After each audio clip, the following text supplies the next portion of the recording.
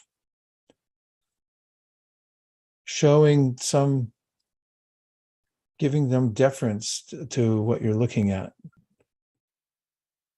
So, yeah, there's some black labels covering something.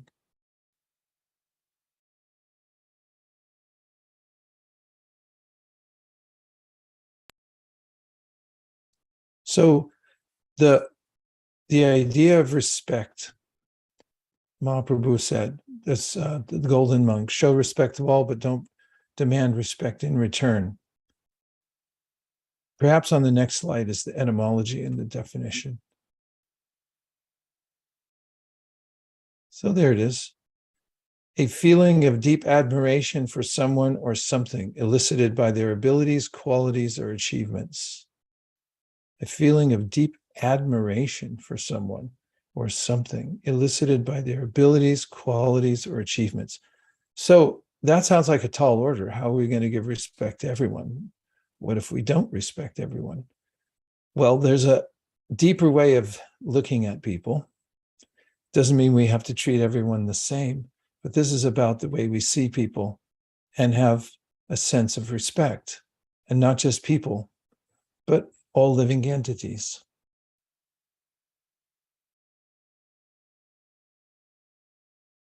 Yeah, re means back, and specere means to look at. So literally act of looking back, or often at one. So kind of like almost doing a double take is the way I'm interpreting it. You look and then you look again. Is there something deeper here than just what I'm seeing superficially? So how does one get a sense of universal respect, or develop a sense of universal respect? Seeing beyond just the body. Of course, we can appreciate the multifarious bodies that living entities have.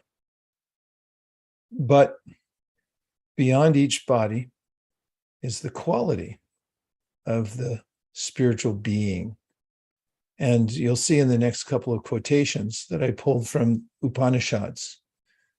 This is from the Sri Ishopanishad, one of the oldest books in the world. It says, he who systematically sees everything in relation to the Supreme, who sees all living entities as parts of the Supreme, and who sees the Supreme within everything, never hates anything or any being.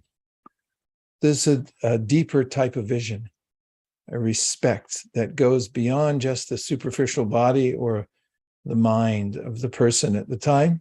The body's animated by the sentient being, spiritual self within. And the next verse is very similar, and it comes from the same book, only it's the next verse. And it says, one who always sees all living entities as spiritual sparks in quality one with the Supreme becomes a true knower of things. What then can be illusion or anxiety for him? So these give this indication. And the third verse is from Bhagavad Gita, which is also a very famous verse. We'll sort of unpack it after I recite it. It says, the humble sages, by virtue of true knowledge, see with equal vision a learned and gentle Brahmana, a cow, an elephant, and a dog, and then a dog eater, outcast. Okay, we can come back to the Zoom room, and I'll just make a few points about that these verses indicate that there's a deeper way of seeing other living beings. We see that actually beyond the superficial body, which is just like a garment. That's one of the explanations given in the Bhagavad Gita. We wear a garment for some time, and then when it's worn out, we get a new garment. So similarly, we're wearing this body around for a little while. When it wears out, we get a new one. What's beneath it? What's animating the body? That's the vital principle or the spiritual being within the body. Once that spiritual being steps out and goes to a new destination, the body immediately starts to disintegrate. It falls apart, goes into rigor mortis, and then the elements that merge back into their original elements: earth, water, fire, air, mostly water, and so forth. So, what is the ultimate respectable aspect of every being? It's the soul, or the atma that's within inside. So this is the vision that's being urged by these wisdom literatures. Just try to notice that the external feature that the particular living being is displaying at the time is not the ultimate. It's just a temporary dwelling. But there's someone inside there that has a real history that's been around forever, basically, is what it's saying. So this is the foundational way that's the Golden Monk taught, according to the wisdom literatures, that we should learn to see the world. And again, just as a caveat, it doesn't mean that we interact with everybody in exactly the same way, because we have two aspects to our life. One is very practical, and the other is based in this spiritual reality that we're not our bodies. But on the other hand, a tiger may not be his body, but I don't want to go over and try to shake his hand and say, nice boy, nice tiger, because he may not appreciate my presentation. So, yeah, before I go to the next aspect of showing respect, I'd just like to see if you have any reflections so far, anything that you heard that stuck in your mind, or anything about the meditation. We'll just, here you can put in the chat box, or you can speak up and say, hey, I think ... I heard ...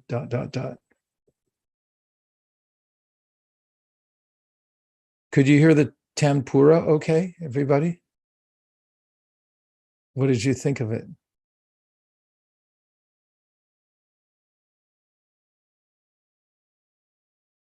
Turtle says, beautiful. Thanks, Turtle. Anir Bond said, respect costs nothing but gives everything. Oh, what a nice proverb. Respect costs nothing but gives everything. What if you had something that costs nothing and it gives everything? Aribon, if you happen to, Anirban, do you want to give a commentary on that? Sure. So actually, this is a proverb I heard some time back, and when you were explaining about how we should respect everyone, so I was just thinking, I mean, this came to us, and actually, when we give respect, also, though we don't expect respect, I have seen it comes back in many ways. So, actually, I think that's why, I just thought of putting it out there, and showing respect actually initiates communication. And then, if I'm not respecting somebody, I mean, I cannot expect that person also to honor, what I am asking for, or like, if I'm trying to establish a communication or like anything with that person. Yeah. I love what you said. That's very practical. Initiates communication. If there's a sense that you're respecting someone, he or she may feel much more inclined to open his or her heart to you and speak, communicate. Yeah, it starts there. Really nice. Okay. Respect costs nothing but gives everything. It's good to keep with us. Kalyan said that the tempura is a very calming sound. Indeed. Yes, I find it to be so also. Oh, look, Vicky's got her hand up. Vicky. Hi, how are you? If it's okay, I wanted to introduce my mom, Robin Ma. She's joining us for the first time today. After the meetings, Tim and I will often have discussions with her, and she gets very entranced and interested. And an interesting story is a long time ago now, probably in 2018. One night, my car got broken into, and I woke her up late at night and I said, I'm feeling upset and I'd like to talk to you for a little bit. And she gave me a Buddhist mantra that her teacher had given her. And she said, this is the best advice I can give you, just chant. So that's what started it all. Wow, that's so nice. Yes, please introduce your mom. Is she on the call now? Yes, hi. This is Hi, Robin. Robin. Thank you. I was Thank admiring the flowers earlier, but I didn't see the name below. Please go ahead. Oh yeah, thank you very much for giving me this opportunity to participate. I already liked the meeting a lot by now. Yeah, Oh, the beginning as a meditation and the teaching you're giving to everybody. It's very inspiring. oh, thanks so much, Robin. We Thank we you. we really appreciate Vicky. She's always brings great, powerful spiritual energy to all the meetings. Thank you. Thank you. Thank you for teaching us all. Well, I got similar advice from my mother when I had become a monk when I was 16 and I was living in an ashram. And a few years in, I was having a really rough week. And I called her on the phone and she said, she could tell because mothers know these things. What's the matter? She could tell from my voice. And I said, oh, I'm feeling a little down. And I can't remember what I was feeling down about, but something. And so she said, you listen to me. You put your hand in that bag, hold on to those beads, and you start chanting. It sounds exactly like what you told to Vicky. That's my life experience. I don't know if you know about Ajahn Brahm. He's a monk from Australia. He was originally from British. He when I was really down, depressed, I heard his speech from YouTube. That's when I started to meditate myself. And your class remind me of him. Yeah. Oh, good. Oh, Yeah, thank you. thank you. Well, it made my day meeting you. Thank you very much for joining. Thank you. Thanks. Okay. Okay. Any other thoughts about this idea of respect and that there's a universal a platform for respecting everyone, and that is mentioned in those few verses that we see beyond just the external, and we notice that there's actually a spiritual being within.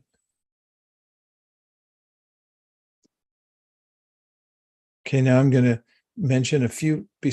I'm not going back to the slides yet. I'm going to read something off of a paper I have here. So if I'm diverting my eyes, that's why. This is someone that I knew, a great teacher of Bhakti Yoga. And he used to say the following: my religion is finding fault within myself. My own faults should be more than enough for me to focus on how to deal with them, how to adjust them and to eliminate them. But the first phrase, when people say, well, what kind of spiritual practice are you doing? My spiritual practice is to find the faults within myself. It keeps me busy all day long and dealing with those and readjusting them. Because I might develop a sense of, why aren't people respecting me enough? But if I'm actually working on the faults that I already have and trying to improve myself, then I may appreciate even the fact that maybe even I get some criticism and I'll be in sync. Oh, good. That's a mantra I brought up a long time ago, that I live to be corrected. If I'm living in that mode, okay, someone correct me so I can improve myself, so I can overcome my faults. It's one of the ways to stay in that mode that the Golden Monk recommended. Self-improvement, see your own faults. Make that your religion, finding your own faults. And here's a little paradigm that comes from the book called Srimad Bhagavatam about respecting others. It's divided into two parts. One is those who have purified their minds so that they're able to see the good qualities in others. And there's 4 on one side and 4 on the other side, which is those whose lives are more dedicated to finding faults with others. And here's how it works.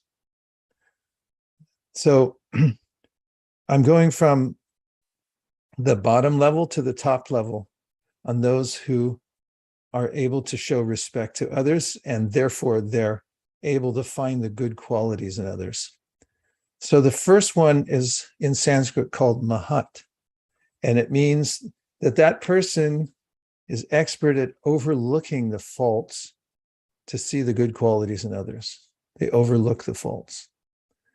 The second is called Mahatara, means that the person actually takes time to praise the good qualities in others, but doesn't mention the bad qualities. The third is called Mahatama, and the Mahatama takes small good qualities and magnifies them and does not see the small faults. In other words, doesn't even notice the small faults.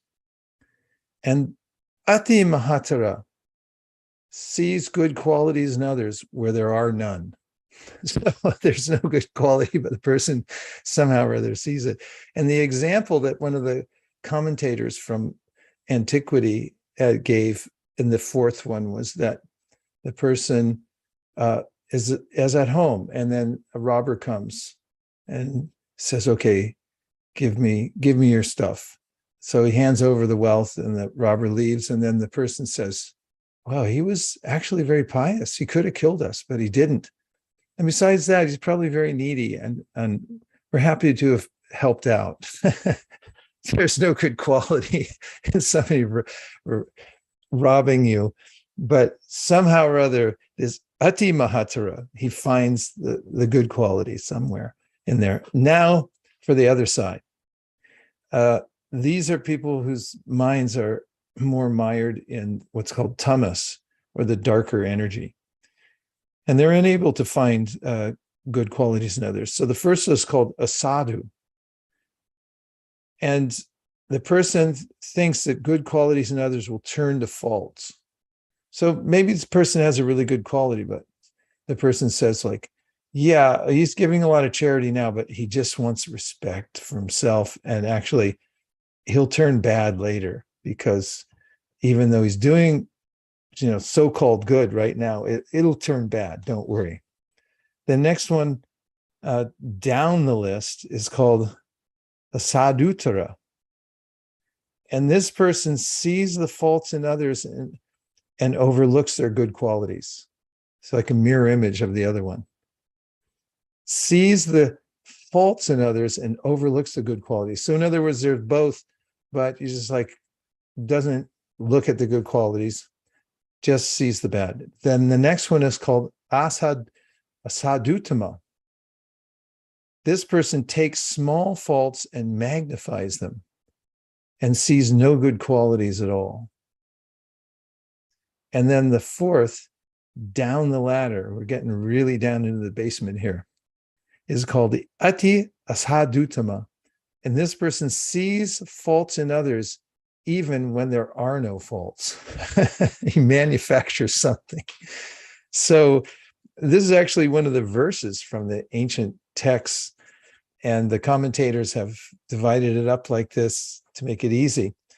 Point is that at least these wisdom texts are pointing out that there are higher levels of seeing the world, of perceiving things. And those who are in light, the light of sattva, purified consciousness, they become expert at actually finding the good qualities. And sometimes even when there are none. Now, how's that possible? So another paradigm explains this. A person who is in the lowest position sees people only according to their past. Okay, this is what you did before. That's who you are. We can't change that. The next higher above that is somebody who just sees people according to how they are now. okay, we'll discount the past. We'll see, what are you doing now? But the highest is somebody who sees what their future potential is. It doesn't matter what you are now. We know you can develop, you can rise in the course of time, and therefore the person goes out of his or her way to appreciate, yes, you have so much potential. And this is what the highest type of person, the highest minded, I should say, type of person, the Ati Mahatma, is able to do, is notice the potential in someone and find that as a good quality. And so how's that possible? Well, in one of the programs we had several months ago, or maybe it's several years ago, who can tell these days, we talked about Bhaktivinoda Thakur's statement that every living being can rise in due course of time. That's why we have this idea of success sadhana. You can rise, you can become better, you can improve yourself if you adjust in certain ways. And therefore, those who are in this have this awareness, they have a couple of practices, and I'm going to go into those in just a second. Let's see if you have any reflections. Did you have any reaction to this list, the 4 and 4? Or need any more clarification about it? How did you feel about, could you identify any of the characters in there? Could you see it in yourself, what level you're at, would you say? Yes, Manish. Yeah, it is very interesting. I really like the last one when you told that finding the faults when there is none. So that was like so profound to relate with. And the other one that you told, when there is no quality, and then also you can qualify. So we can see that I see that so much there is a gap. That one I have seen that sometimes that tendency is there to criticize even though there is no fault, but to reach to the other extreme, like 7 stage up. is the so I was very intrigued by that 7 stage up. There's a process up. Yeah, nice. Just hearing about the fact that there are stages and identifying them makes one introspect, doesn't it? To come back to that quote from the person I told you I knew, who said that when people would ask him, what's your religion? He said, my religion is finding my own faults and adjusting. That's what my religion is.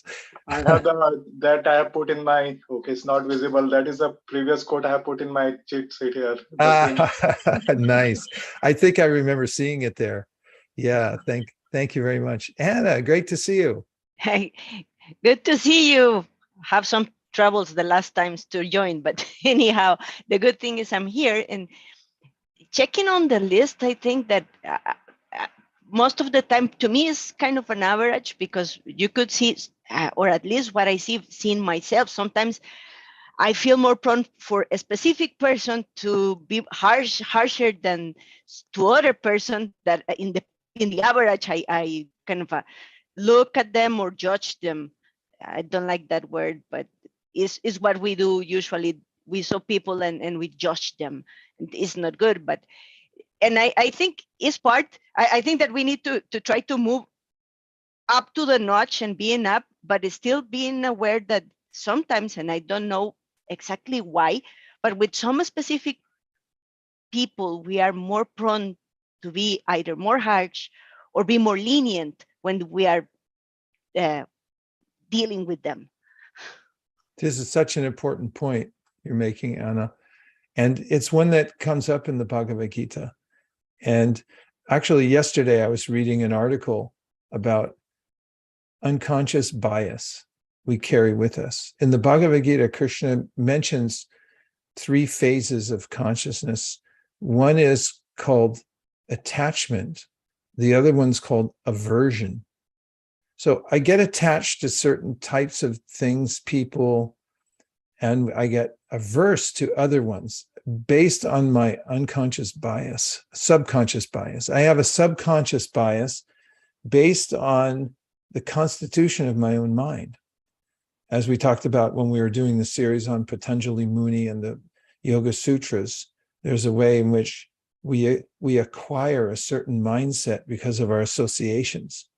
And because of that, then I have attachment to some things and I'm averse to others. I'm attached to some people and I'm averse to others quite naturally.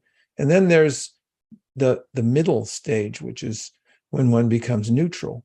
And this is something that Krishna mentions throughout the Bhagavad Gita, is developing a sense of neutrality.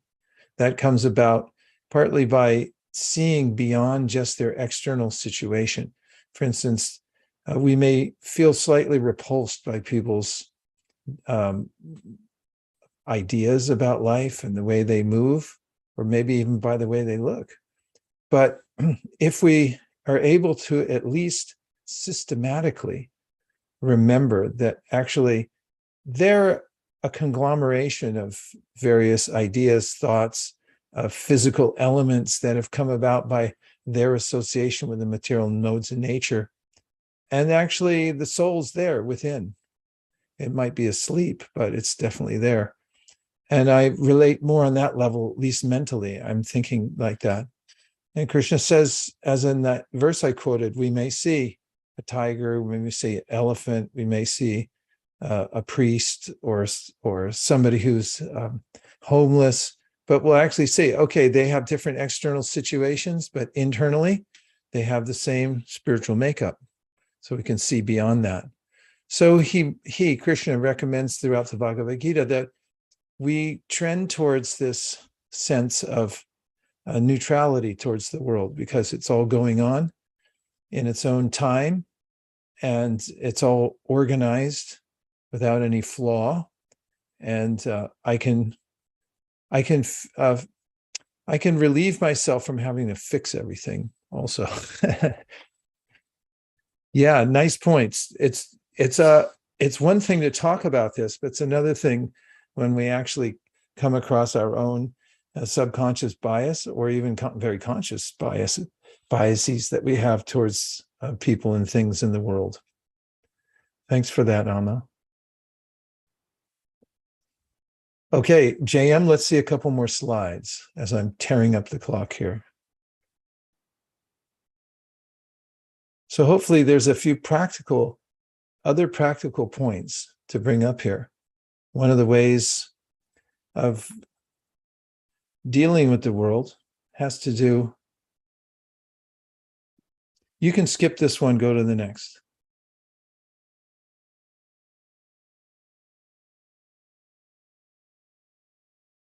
Keep going. I think you went backwards. Respect and action. Okay. So this is called the fan the spark principle. If any of you have ever tended to building a fire, I should say tended a fire or built a fire, you know that as long as there's one spark there, you have an opportunity to get a conflagration. The fire can expand and become great from one spark. So what do you do when there's a tiny spark? You look inside the fireplace. Oh, there's one spark left. What do you do? Hint, it's already at the... Thanks, Josh. Okay, yeah. Like Josh was saying, you fan it. And so oftentimes... flame grow. Yes. If some fireplaces, they have a little bellows there, and you pull them out and you just work the bellows and little puffs of air come out. Or if you have a fan, you can fan it, or you can do what Josh was doing, use your hand, or you can even blow on it, right? Blow in, wave your hand. And that little spark starts to glow, and then it'll catch fire. So this is actually the name of, one of my domains I have, Fan the Spark. And it's sort of a motto I picked up from my spiritual teacher, because that was the way he moved about the world. Wherever you see a spark, fan it. So from a book I read back in the 1980s, it was called The 1 Minute Manager. And as far as managing goes, this was the essence of his advice in the book, The 1 Minute Manager. Find people doing something right and appreciate them for it. Stop and fan the spark. Oftentimes we think of ways people manage as they go around and they find what people are doing wrong and they say, no, wrong, bad. But he said, if you take the time, go out of your way to find people doing something right, and then really appreciate them. I mean, how often do people do that? Somebody was cooking in the kitchen, you didn't know who it was, but you went back there and you took the time. It's like, you guys are amazing. Or somebody who swept the floor, or whatever it is, somebody's doing something and you appreciate it. That fans the spark. And the next is sort of a way to be unleashed in this process. And I love this mantra: encourage the heck out of everybody. So encourage comes from a French word, core, which means the heart. It's so easy to get waylaid by our own sense of insufficiency, by so many distractions. Things don't always go our way, to say the least. And so it can be very discouraging. And people generally need encouragement. That's why people have coaches to keep going in various parts of their lives. And if we take up that role as an encourager, try to find somebody doing something right, or just notice that, or remind them of their innate spiritual nature. Just encourage the heck out of them and see what happens. Everyone appreciates it. Plants like it. If you're taking care of plants, you go, it's like, hey, you're doing really good. Keep going. Here's a little water. Let me know if you need anything else.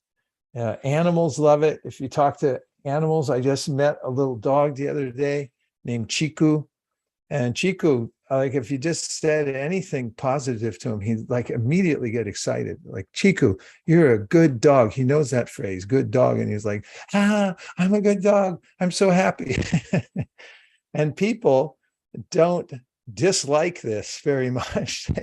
They appreciate it because you encourage, and it's like, wow, it's amazing what you just said, what you just did, whatever. Find something about them that you can fan the spark in, and feel free to do it unabashedly and be unabated in your encouragement. Why not? It's a good occupation if you can get it. And the third is let them be based on this principle. See the potential in everyone. Everyone has some potential. People surprise us all the time. Plants surprise us. Animals surprise us. They have the potential because they're actually spiritual beings. There's something that is indescribably wonderful. This is one of the points that Krishna makes in the Bhagavad Gita. He said, just notice each person, every living entity. And he said, you can't even describe how amazing they are. He uses this word, ascharyavat. He said, every soul is amazing. And he said, some people try to describe the amazement they feel when they see the consciousness behind things, and they fall short. They can't do it. You can't describe it all. And the Upanishads point to this, going back to those verses I mentioned earlier. This is reality. Actually, there's a difference between matter and spirit. Spirit means consciousness, the conscious energy that's in this world. And right now, if you notice that we're all sitting here, and some of us, we can see one another. Others, they have names on there. Where'd you get the name from? It's, your actual conscious being. And the ones of us who can see one another right now, we see that somebody's looking back. When you give a glance somewhere as a conscious being, something happened. It's not electricity. It's not radioactivity. It's not a radio wave. I don't know what other kind of waves there are. Scientists help me out here, but it's none of those. It's a beam of consciousness, which is antimatter. It's beyond the material world. It's like, just look at somebody right now in one of the boxes and you're like, wait, they're looking back at me. Who is that? So that's the entity that has unlimited potential and can rise at any time. And especially in the human form, because the human form is designed so that it doesn't have the heavy impulses. The routines are not built in. Like I gave the example of beavers. Their routines are really built in. Human beings, that's lifted a little bit. So you can decide on your own routines. You don't have to do the beaver thing. You don't have to be like a squirrel. You can decide, I'm going to move in a different way, and you can amend that, and you can improve. So this is a practice, actually. And if you just do this one practice wherever you go, you'll notice that the world will respond to you inordinately. A little bit of respect goes a long way. And I've seen it on airplanes. I saw recently somebody, when they got on, a person went out of their way to help them. And then it turned out they were sitting next to each other. And you could see there was already this bonding that had taken place because one person was really respectful to the other person getting on the flight. And I was just thinking, wow, let's go back to what Aribon said: respect costs nothing but gives everything. Respect costs nothing but gives everything. Everything that we're actually looking for comes from this respect. So we've been churning it for a little while. There's a few things floating around. Let's see if you can repeat them back, any of the things that you feel like you're taking away. Work with me, people. Oh, look, here's Sundar. Good to see you in the tall grass.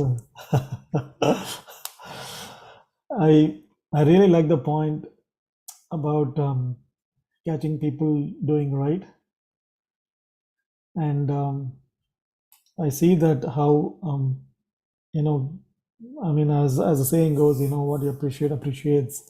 So it really encourages people to do more of those right things, and it works magic, instead of pointing all the faults and what not to do. If you really, as you said, fan the spark and catch people doing right, it encourages them.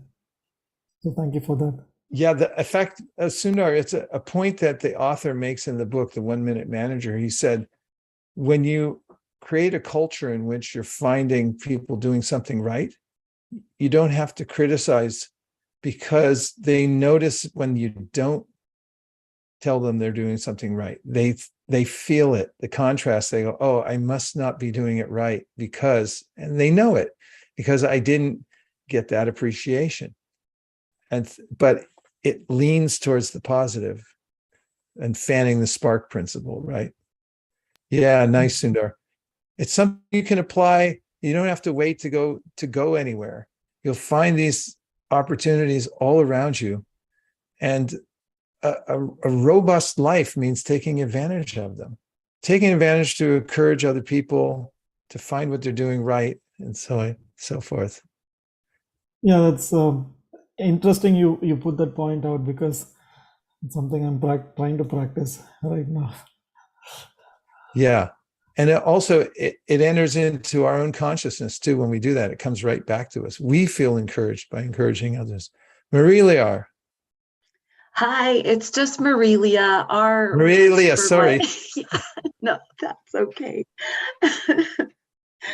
I'm wondering what your advice is on, for example, if you have a person who sees you in a very high light, there is nothing you can do about that. They look up to you, but they have low self-esteem. So anything you say to them, to share love and care and guidance with them, they automatically take offense to, and treat you very poorly. So there's basically nothing that we can do until they correct their self-esteem issue, right? Or yeah, that's true. Yeah, it's self-work that they need to do before we can have a better healing, healthy relationship going forward. Yes, and now you're getting into more of the subtleties of it also. There's a way in which it's best to be real with people, to find and not artificially try to bring out points that, although, we heard that somebody who's at the level of Ati Mahatmana sees good qualities where there are none. We shouldn't try to imitate that. but whatever level we're able to muster, it's best to be straightforward with people.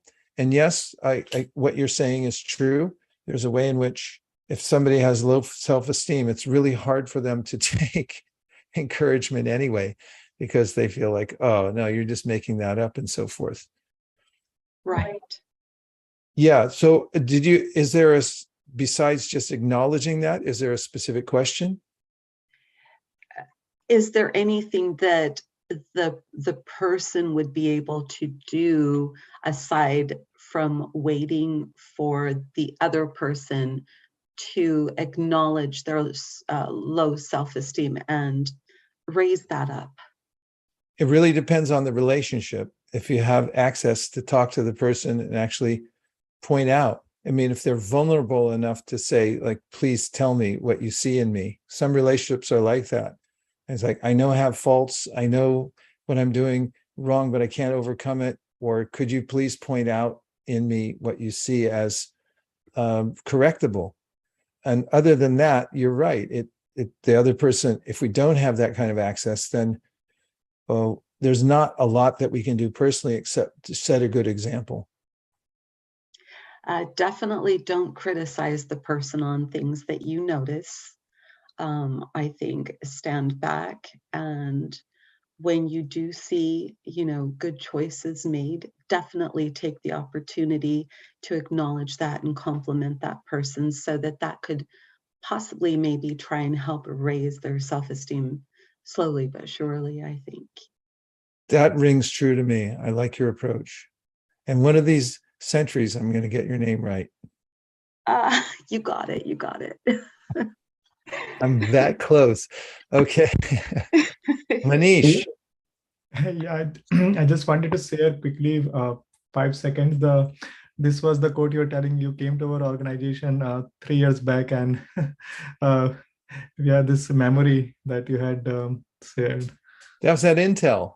Yes, yeah. That's 3 years ago? Yeah, it's around 2019 beginning, I think so. Really? Well, how interesting. Yeah. Amazing. Well, 3 years seems to be a long time these days. Yeah. Thanks a lot for remembering that. Those are Yeah, good times. I have really good memories of coming to Intel. Actually, Mayank said, yeah, he just remembered he was the photographer, so he had the photo, so he just shared with me, Mayank. That's great. Such a nice audience at Intel too. It was really beautiful. Thank you for Okay. sharing that photo. It's amazing. I love that photo. Oh, thank you. Turtle has something, and also there's a few in the chat box. I think you were trying to bring them in a minute ago.